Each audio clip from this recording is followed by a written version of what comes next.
Peter, how are you? Hey Frank, how you doing? Welcome to Quite Frankly. Now, this week I was in your studio and we did a headshot. And in Quite Frankly, we always give small tips. And we do certain episodes with guests. And today you're my guest. If people want to make a great headshot, what in your opinion is a great headshot? Oh, I think a great headshot is one that conveys the personality of the person. Or, for me, I call it camera invisibility. I want them to look in the camera as if the camera's not there, and it's very hard to do. So most people look in the camera and they change. They get a little bit unlike themselves. So anything, when I look at a picture, I want to feel like the person is looking at me and not in the camera. So for me, that's a great headshot. And you gave me all this difficult stuff to do, like change your whiskers and change your nostrils and move that way, but don't move. What was that about? I do, essentially, it's my idea that the photographer creates an atmosphere. So it's our job to create a working environment for the subject that we're photographing. So for me, I want people behaving as if the camera wasn't there. And what happens is when the camera gets there, people take charge of their face. They ascertain what their face is doing. They judge what their face is doing. And we don't walk around doing that. So normally, we don't ever think about our expression. You don't walk down the street and think about your expression. Could you imagine if you had to do that?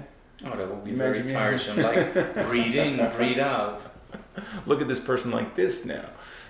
So what happens is expressions go flat when we're in front of cameras because we're trying to do our best to look our best. No matter who it is, everybody changes. So what I do is I attempt to create some confusion there.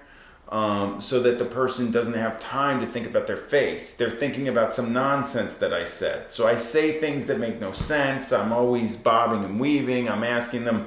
80% of what I tell people to do is pure crap, and the 20% that's good gets them in the position so that if they actually do something interesting, I can capture it. Yeah, you got me smiling. So, yeah. Okay, so if somebody wants to get into a headshot photography, what's the first thing they have to do?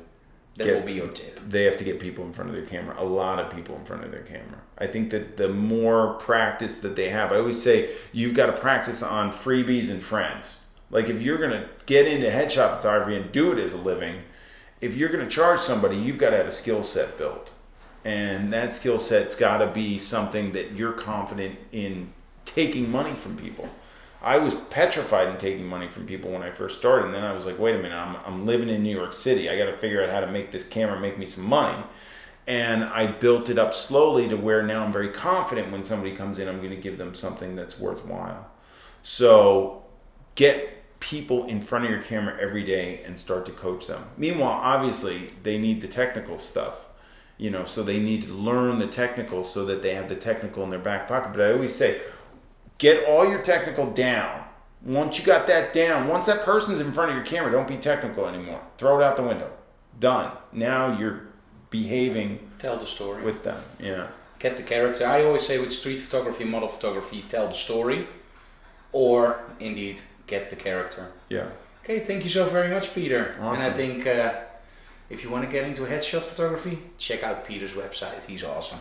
You made my headshot work. Thanks, Frank. Man. I appreciate it. Thank you.